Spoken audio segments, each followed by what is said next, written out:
आज मोर्चाचं आयोजन करण्यात आलेलं आहे, काय भूमिका आहे तुमची आणि कसं नियोजन आहे मोर्चाचं? 15 ऑगस्टला स्वातंत्र्य दिनाच्या दिवशी सकाळी 6 वाजता हिंदू निष्पाप कुटुंबावरती जो हल्ला झालेला आहे त्या हल्ल्याचा निषेध करण्यासाठी अखंड हिंदू समाज आज रस्त्यावरती आलेला आहे। कर्नाटकहून आलेलं पोटाचं खळगी भरण्यासाठी मोहन केसरीकर आणि त्यांची सौभाग्यवती मनीषा केसरीकर ते फक्त हिंदू आहेत आणि हिंदू माझ्या घराच्या शेजारी नको म्हणून गेले 7-8 महिने त्रास दिला जात होता आणि त्या निष्पाप नवरा बायकोंना काही कारण नसताना त्यांच्यावरती खुनी हल्ला केला। त्या हल्ल्यामध्ये मनीषाताईंचा मृत्यू झाला 1 तासाच्या आतमध्ये आणि 2 दिवसानंतर मोहन केसरीकर यांचा मृत्यू झालेला आहे। आमची मागणी सरकारकडे हीच आहे, तात्काळ ह्याला तर अटक केलेली आहे पोलिसांनी, त्याचं चार्जशीट लवकरात लवकर दाखल करावं, विशेष सरकारी वकील नेमून करून फास्ट ट्रॅक कोर्टामध्ये ही केस चालवून त्याला फासाच्या सुळावरती चढवावं की जेणेकरून परत कुठल्या निष्पाप हिंदूंची अशी त्यांच्यावरती वेळ येणार नाही याची काळजी सरकारनं घ्यावी। यासाठी आज आमचा मोर्चा आहे। एक मुलगा आणि एक मुलगी अख्खं घर उद्ध्वस्त झालेलं आहे। 80 वर्षाचे आजी आणि आजोबा आहेत, त्यांना एक चुलता आहे तो पण अपंग आहे, त्यांचंही लग्न नाही। अशा घराची वाताहत या जिहाद्यानं केलेली आहे आणि त्यामुळे जे विचारवंत महाराष्ट्रामध्ये धर्मनिरपेक्षावरती बोलतात, जेव्हा कधी आम्ही भूमिका घेतो तेव्हा ते हिंदू मुसलमान करतायत। अरे हिंदू मुसलमानचा विषयच नाही ना, त्या सगळ्या महाराष्ट्रातल्या तज्ज्ञांना जे टी व्हीवरती बोलतात, मीडियामध्ये बोलतात किंवा विचार व्यक्त करतात, त्यांनी आता ह्याचं उत्तर द्यावं।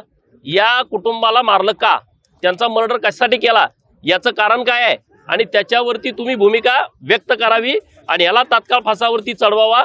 आणि ह्या दोन्ही मुलांना, फिर्यादी मुलगी आहे आणि मुलगा साक्षीदार आहे, यांना पोलीस प्रोटेक्शन द्यावं जोपर्यंत निकाल लागत नाही तोपर्यंत। आणि हिंदू समाजाला आमची हात जोडून विनंती आहे, आपण सगळ्यांनी या दोन्ही मुलांच्या पाठीमागं आपल्या घरातली मुलं आहेत असं समजून आपण पूर्ण ताकदीनिशी त्यांच्या पाठीमागं उभं राहावं अशी विनंती आहे। त्या दोन्ही मुलांच्या शिक्षणाची जबाबदारी आम्ही सगळी त्याची काळजी घेणार आहे। आम्ही आज या मोर्चामध्ये आव्हानी लोकांना करणार आहे, त्यांना आर्थिक पण मदत सगळ्यांनी करावी। त्या मुलीच्या आणि मुलाच्या नावावरती आम्ही आज अकाउंट काढलेला आहे, त्याचा QR कोड आम्ही देतोय।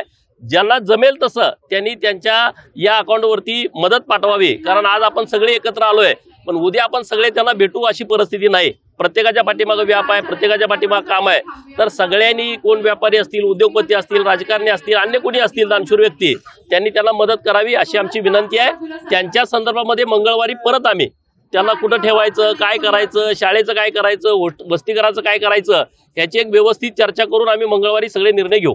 मोर्चा कशा पद्धतीने नियोजन केलं आहे? आज आम्ही शिवतीर्थापासून छत्रपती शिवाजी महाराजांना अभिवादन करून, महामानव डॉक्टर बाबासाहेबांना अभिवादन करून, कारण बाबासाहेबांच्या संविधानावरती आपण चालतोय, हे कायदा मानायला तयार नाहीत। कुठल्याच काल तुम्ही बघितलं वंदे मातरमचा विषय आला, जेव्हा केंद्र सरकारने एक भूमिका घेतली, वंदे मातरमला 150 वर्ष पूर्ण झालेत तर आता संपूर्ण गीत गायलं जाईल, ह्याच्यावरती लगेच हे आक्षेप घ्यायला लागले। अगोदर 1971ला हा कायदा आलाय, जे राष्ट्रीय सन्मान आहेत त्यांना त्यांचा अपमान करू नये प्रतिबंधात्मक कायदा आलाय, त्यामध्ये राष्ट्रध्वज होता आणि राष्ट्रगीत होतं आपलं जनगण मन। वंदे मातरमचा आता त्यामध्ये समावेश केला, त्याच्या संदर्भातले कडक कायदे केले, आता लगेच हे बोलायला लागले आम्हाला ते मान्य नाही, म्हणजे ह्यांना कायदाच मान्य नाही। म्हणून बाबासाहेबांच्या चरणी आम्ही नतमस्तक झालो, या जिहाद्यांना चांगली बुद्धी द्यावी आणि कायद्याप्रमाणे त्यांनी वागण्याचा प्रयत्न करावा।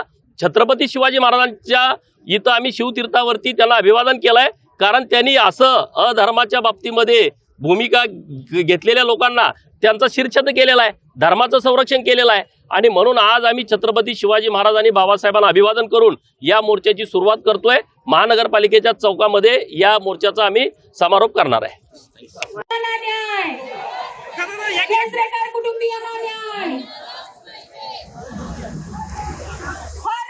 केसरेकर कुटुंबियांना न्याय, केसरेकर कुटुंबियांना न्याय, भारत माता की वंदे। अरे चला फोटो काढणारे सगळे पोरं मागं चला, सगळे मागं चला, चला अरे काय सगळेजण मागं चला। हे टोपीवाला ए चल रे,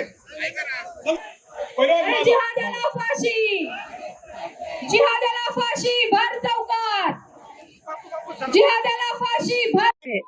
जो केसरकर जो पति पत्नी थे उनके ऊपर जो खूनी हल्ला हुआ, प्राणघातक हल्ला हुआ है, और हल्लेखोर जो है वो जिहादी मुस्लिम है, वो मातेफिरू था, मातेपुरी है, और उसने जिस बेदर्दी से उसके हस्बैंड को, पति को और पत्नी को मारा है चाकू से, उससे हम लोग बहुत चिंतित है, बहुत उसके आक्रोश है। सांगली कर जनते में, सांगली, मिरज, कुपवाड़ के जो आम जनता है उनमें आक्रोश है।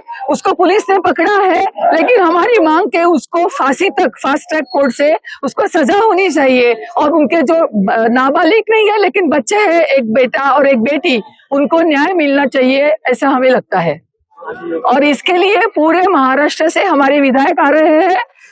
हमारे पिंपरी चिंचवड़ के जो लांडगे, महेश लांडगे जी है, संग्राम जगताप नगर से है, अहिल्या नगर से, वो आ रहे हैं। हमारे सांगली के विधायक सुधीर दादा गाडगीळ है, गोपीचंद पडळकर जो हमारे प्रदेश उपाध्यक्ष है, और हमारे हिंदू जो नितिन चौगुले है, और हमारे सभी जो हिंदू, समस्त हिंदू जनता, सभी महिलाएं और सभी युवक, अपने सभी आम जनता यहाँ आई है। उनके मन में आक्रोश है कि बार बार ऐसा जिहादी हल्ला हमारे ही हिंदू लोगों पर क्यों हो रहा है। इसके लिए हम लोग उसका आक्रोश, ये सब लोग हम यहाँ सांगली में अभी जुलूस निकालेंगे, उसके लिए हमारी रैली चल रही है। मोर्चाचं आयोजन करण्यात आलेलं आहे, काय भावना आहेत आणि काय मागण्या आहेत? भावना आमच्या सगळ्यांच्या एकच आहे, केसरकर कुटुंबाला न्याय मिळाला पाहिजे, आणि ह्या ज्या प्रवृत्ती वाढत चालल्यात हे कुठेतरी ठेचल्या पाहिजे।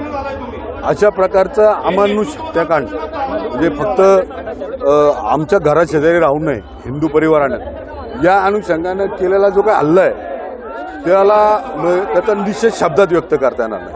त्याच्यामुळे आमचं असं मत आहे, याला कायद्याच्या माध्यमातून फाशी झाली पाहिजे, आणि अशा घटना परत या महाराष्ट्रात कुठेही घडता कामा नये, अशा संदर्भामध्ये आमच्या सकल हिंदू समाजाची मागणी आहे। त्याकरता हा मोर्चा आम्ही केलेला आहे। आणि ती जी दोन मुलं आहेत ती अक्षरशः म्हणजे त्यांच्याकडे पाहिलं तर प्रत्येक माणसाच्या भावना या एकदम गहिवरल्या जातील।